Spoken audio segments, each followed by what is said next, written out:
Kapamilya singer Angeline Quinto revealed something about the stint of pop star royalty Sara Geronimo in Star for a Night.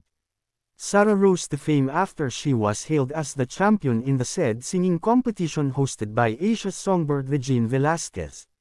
From that, Sara became one of the most popular singers of her generation. Eventually, she ventured into acting and did teleseries and movies. Just like Sara, Angeline also rose to fame after winning a singing competition. In 2011, Angeline Quinto was hailed as the champion of Star Power. She also found success in her singing career and ventured into acting and hosting. In a recent episode of Kusina Wars vlog of content creator V. Cortez, based on the article in Abante, Angeline shared a story about Sara. V asked Angeline, "Ikaw ba yung nakasabayan ni Ms. Sara Geronimo?" With this, Angeline opted to share a story about her fellow Kapamilya singer.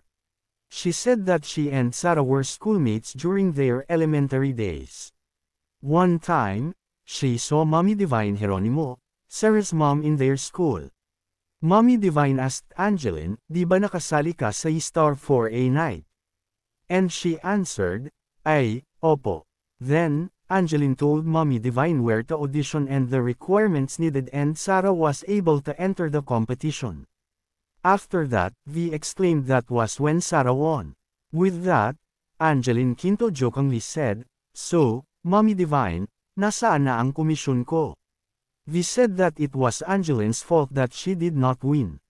The singer said that indeed it was and quipped that she should have not told Mommy Divine.